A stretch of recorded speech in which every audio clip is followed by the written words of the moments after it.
Sir Ramnath గారు, ఈరోజు రాజ్యసభలో పౌర విమానయాన శాఖ మంత్రి రామ్మోహన్ నాయుడు గారు సమాధానమిస్తూ నెల రోజులుగా ఇండిగో సమస్య మా అబ్జర్వేషన్లో ఉంది అని కూడా అంటున్నారు. రెండో విషయం, ఇక్కడ చంద్రబాబు నాయుడు గారు కూడా రియాక్ట్ అయ్యారు. మేం మానిటరింగ్ చేయట్లేదు, అంతా కేంద్రమే చేస్తోంది, కేంద్రందే బాధ్యత అంటున్నారు. కానీ అక్కడ కేంద్ర మంత్రి రాజ్యసభలో మాట్లాడినా, ఇక్కడ ముఖ్యమంత్రి మీడియాతో మాట్లాడినా ఒకటి మిస్ అయ్యారు. అందరూ ఫ్లైట్ మిస్ అయ్యారు అనుకుంటున్నారు, కానీ లొకేషన్ మిస్ అయిపోయారు. ఏంటి ఇద్దరు లొకేషన్ మిస్ చేసి ఎందుకు మాట్లాడారు? రెండో అంశం, చంద్రబాబు నాయుడు గారి యూటర్న్. ఎప్పుడు ఆయన యూటర్న్ తీసుకోరు, దాన్ని ఏదో ఒక రకంగా ఆ క్రైసిస్ని కూడా తనకు అనుకూలంగా మార్చుకునే వ్యక్తి ఎందుకు యూటర్న్ తీసుకొని మాకు సంబంధమే లేదనేసారు. ఈశ్వర్ గారు, మీకు వెంకటరెడ్డి గారికి నమస్కారం. చంద్రబాబు నాయుడు గారు ఇలా మాట్లాడతారని నేను కూడా ఊహించలేదు. ఎందుకంటే వాళ్ళ పార్టీకి సంబంధించిన ఎంపీ కేంద్ర మంత్రిగా ఉన్నారు, వాళ్ళ అబ్బాయి కంటే చిన్న వయసు, చాలా గౌరవం చూసుకుంటారు అనుకున్నాం. కానీ ఒక్కసారిగా నేను ఏమనుకున్నా అంటే చంద్రబాబు నాయుడు గారు ఈ విషయంలో కూడా ఆయన్ని వెనుకేసుకు వచ్చే ప్రయత్నం, వెనుకేసుకు రాకపోయినా సరే కాస్త సపోర్ట్ గా మాట్లాడతారేమో అనుకున్నా. గోదావరి పుష్కరాల సమయంలో అది జరిగినప్పుడు ఏమండి కుంభమేళాలో జరగడం లేదా, జగన్నాథ రథచక్రాల కింద పడి చనిపోవడం లేదా అని మాట్లాడిన చంద్రబాబు నాయుడు గారు ఇప్పుడు రామ్మోహన్ నాయుడు గారి దగ్గరికి వచ్చేసరికి మాత్రం ఇది నాకు సంబంధం లేదు, 2-3 సార్లు అన్నారు మేము మానిటరింగ్ చేయడం లేదు, నేను మానిటరింగ్ చేయడం లేదు. అంటే లోకేష్ గారు మానిటర్ చేశారంటూ దీపక్ రెడ్డి గారు చేసిన వ్యాఖ్యలు దేశవ్యాప్తంగా అందరిలోకి వెళ్ళిపోయాయి అన్న దీంతో పదే పదే దాన్ని కౌంటర్ చేసే ప్రయత్నం కూడా చంద్రబాబు నాయుడు గారు చేశారు. అన్నిటికంటే ముఖ్యమైన అంశం ఏంటంటే తమ మంత్రి రామ్మోహన్ నాయుడు గారు ఫెయిల్ అయ్యారని ఇండైరెక్ట్ గా చంద్రబాబు నాయుడు గారే చెప్పారు. ఆఖరిలో వెళ్తూ ఒక ఉదాహరణ చెప్పారు. ఇప్పుడు రామ్మోహన్ నాయుడు పార్లమెంట్ కు ప్రధాని నరేంద్ర మోడీకి అకౌంటబిలిటీగా ఉంటారు, జవాబుదారిగా ఉంటారు. కాబట్టి నేను చేసేది ఏమీ ఉండదు, ఇది కేంద్ర ప్రభుత్వం చూసుకుంటుంది అని అంటూనే ఇక్కడ సత్య ఉన్నారు అన్నారు. అంటే సత్యకుమార్ గారు ఇక్కడ క్యాబినెట్ లో ఉన్నారు. ఆయన తప్పు చేస్తే మళ్ళీ వెంటనే టెక్నికల్ గా పొరపాటు చేస్తే, తప్పు చేస్తే నేను కేంద్ర ప్రభుత్వాన్ని బీజేపీ వాళ్ళను అనగలనా, ఇది కూడా అంతే. కాబట్టి రామ్మోహన్ నాయుడు ప్రధానికి అకౌంటబిలిటీగా ఉంటారు కాబట్టి నాకు సంబంధం లేదు అని అన్నారు. టెక్నికల్ గా ఫెయిల్ అయ్యారు అని చంద్రబాబు నాయుడు గారు ఒక పదం వాడారు. అంటే రామ్మోహన్ నాయుడు గారు ఫెయిల్ అయ్యారని చంద్రబాబు నాయుడు గారు కూడా అంగీకరించారు. కానీ చంద్రబాబు నాయుడు గారు ఎందుకో భయపడుతున్నారేమో అనిపించింది. సాధారణంగా అంటే తన పరిధిలో లేని అంశాన్ని కూడా నేను మానిటర్ చేస్తాను, నేను దాన్ని చక్కదిద్దుతాను, నా దగ్గర ఐడియాలు ఉన్నాయని చెప్పి చంద్రబాబు నాయుడు గారు ఫస్ట్ టైం ఒక అంశం అన్నది నా పరిధిలో లేదు, నాకు సంబంధం లేనిది అని మాట్లాడేశారు. కావాలంటే మా రామ్మోహన్ నాయుడుని ఏం చేసుకుంటారో, ఉంచుకుంటారో, తీసేసుకుంటారో మీ ఇష్టం, నేనేం అడ్డు రాను అన్నట్టుగా పరోక్షంగా సంకేతాలు ఇచ్చేశారు చంద్రబాబు నాయుడు గారు. ఇక్కడ గమనించాల్సింది ఏంటంటే ఈ పొజిషన్ లో ఒకవేళ నారా లోకేష్ గారే కేంద్ర విమానయాన శాఖ మంత్రిగా ఉంటే చంద్రబాబు నాయుడు గారు ఇంత ఈజీగా వదిలేసి ఉండేవారా అన్న ఒక ప్రశ్న కూడా వస్తుంది. మంచి క్వశ్చన్. లోకేష్ గారు ప్రధాని గారికి అకౌంటబిలిటీ కాబట్టి నాకేం సంబంధం అని అయితే అని ఉండేవారు కాదేమో. అప్పుడు ఇలాంటివి జరుగుతూ ఉంటాయండి, ఏం ప్రపంచంలో ఎక్కడ విమానాలు కూలిపోలేదా, ఇలాంటి విమానాలు రద్దవడం అనేది జరగలేదా అన్న లైన్కి వెళ్ళేవారేమో.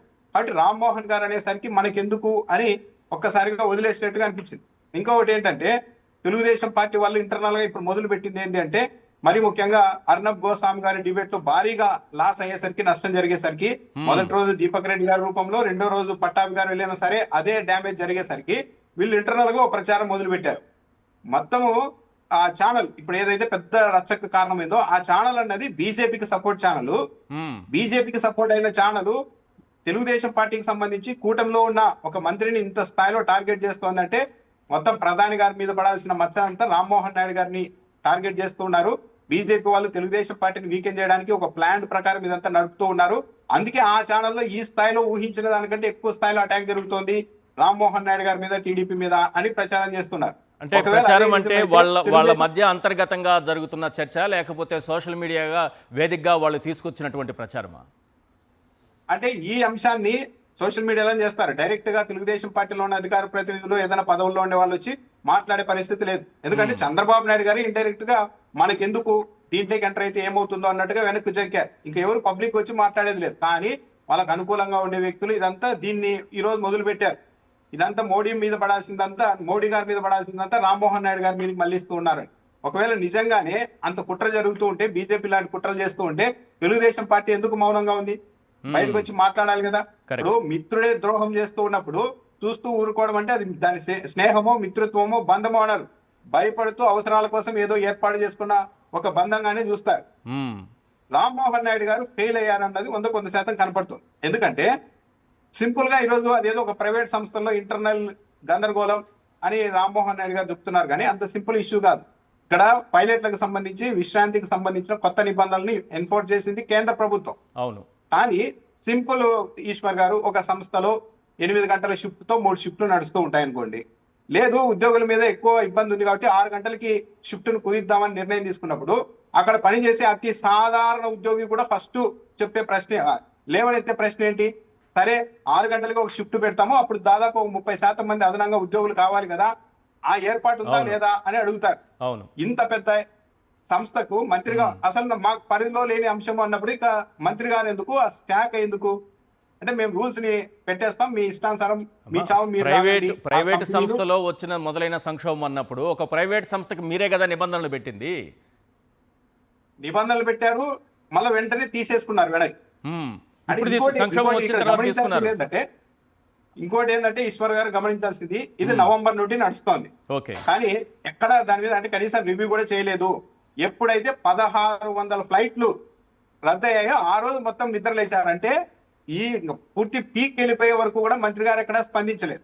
Yes. 3 నెలల క్రితమే పైలట్ల సంఘాల వాళ్ళు DGCA కలిసి ఎస్. ఇండిగో అన్నది 65% స్టాక్ ఉంది, ట్యాంక్ ఉంది, 65% వాటా ఉంది, ఆ సంస్థ ఇప్పటి వరకు కొత్తగా పైలట్లను తీసుకోవడం లేదు, మొత్తం ఇబ్బంది వచ్చేస్తుంది అని హెచ్చరించినా సరే కనీసం రివ్యూ చేయలేదంటే దీన్ని ఏమనాలి? ఆ రూల్స్ ను అమలు చేయడానికి ప్రతిపాదించినప్పుడు కనీసం గంట ముందైనా ఇండిగో సంస్థకి మీరు చేశారా, రెడీగా ఉన్నారా, కొత్తగా మీరు పైలట్లను తీసుకున్నారా అని అడిగి ఉన్నా కూడా ఇది వచ్చేది కాదు. అంటే ఎవరికి వారు ఇదంతా పరిస్థితి ఏమొచ్చిందంటే, మంత్రి గారికి, ఆ శాఖకు, ఆ ఇండిగో సంస్థకు మధ్య ఎలాంటి కోఆర్డినేషన్ లేదు, ఎవరికి తోచింది వాళ్ళ పరిధిలో చేసుకుంటూ వెళ్ళిపోయారు అన్నది చాలా క్లియర్ గా అర్థమవుతుంది. ఇక్కడ ఇంకో విషయం ఏంటంటే, రామ్మోహన్ నాయుడు గారి తరఫున టీడీపీ మీడియా కూడా చూడండి, గమనించండి, పెద్దగా ఎక్కడ ఎంటర్ కాలేదు. అదే ఈ ప్లేస్ లో నారా లోకేష్ గారు ఉండి ఉంటే ఈ పార్టీకి డిబేట్లు పెట్టి, అర్నబ్ గోస్వామి నువ్వెవరు, మా వాళ్ళ గురించి నీకేం తెలుసు, నువ్వెంత నారా తీసుకున్నావు, లోకేష్ గారి స్ఫూర్తితో జగన్ నీకే మహిళా క్రికెట్ జగన్ అంటే నీకు వరల్డ్ ఎన్ని కప్ సూట్ కేసులు సాధించింది. పంపించారు, జగన్ దగ్గర నుంచి ఎంత తీసుకున్నావు, ఇతను జగన్ మనిషి, ఈ రకంగా వచ్చేసేవాళ్ళు. అటాక్ చేసేవాళ్ళు. సింపుల్ గా ఈరోజు జరిగింది ఏంటంటే, ఇది ఏదో జగన్మోహన్ రెడ్డి గారిని నిందించే పరిస్థితి ఉంటే, ఇదిగో ఇండిగో అన్నది 65% వాటాను సొంతం చేసుకునేలా చేసింది గత ప్రభుత్వం, జగన్మోహన్ రెడ్డి ప్రభుత్వమే, అందువల్ల ఈ పరిస్థితి వచ్చింది అని చెప్పేవారు. చంద్రబాబు నాయుడు గారు ఇంకా బాగా నిశ్చితంగా గమనిస్తే చాలా తక్కువ ఎందుకు స్పందించి వెళ్ళిపోయారు అంటే, కనీసం మంత్రి గారిని వెనకేసి రాపని ఇండిగో సంస్థనైనా ఏమన్నా అంటారేమనుకుంటే అది కూడా అనలేకపోయారు. అనలేకపోవడానికి కారణం ఏంటంటే, ఏపీలో చంద్రబాబు నాయుడు గారు చేస్తున్నదే అది. ఇప్పుడు దేశవ్యాప్తంగా ఇండిగో సంస్థ అనేది ఈ స్థాయిలో గుత్తాధిపత్యం చలాయించడం వల్ల ఈ పరిస్థితి వచ్చిందని చెప్తున్నారు. మన ఏపీలో చూడడానికి గమనించండి, చంద్రబాబు నాయుడు గారు మొత్తం అన్ని సెక్టార్లను ప్రైవేట్ వ్యక్తుల చేతుల్లో పెడుతున్నారు. చివరకు ఆరోగ్యశ్రీ లాంటి ఇన్సూరెన్స్ కంపెనీల చేతుల్లో పెడుతున్నారు. ఎప్పుడైనా ఆ సంస్థలు ఎదురు తిరిగాయి అనుకోండి, ఒక్కసారిగా సర్వీసులు మొత్తం ఆగిపోతాయి. కాబట్టి ఇలాంటి ప్రశ్నలు వస్తాయని చెప్పి చంద్రబాబు నాయుడు గారు అక్కడే మాట్లాడకుండా ఇక్కడ మాట్లాడకుండా సైలెంట్ గా ఉన్నారు. అల్టిమేట్ గా తేలింది ఏంటంటే, తెలుగుదేశం పార్టీ ఇక్కడ తమకు అనుకూలమైన టీవీ ఛానళ్ల వద్ద ఏమైనా మాట్లాడినా చెల్లుతుంది, కానీ బయటికి వెళ్ళి డిబేట్లలో కనీస స్థాయిలో కూడా తెలుగుదేశం పార్టీ తన వాదనను నిలబెట్టుకోలేదు.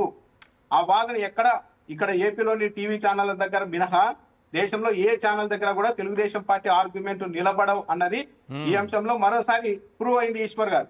ఎస్.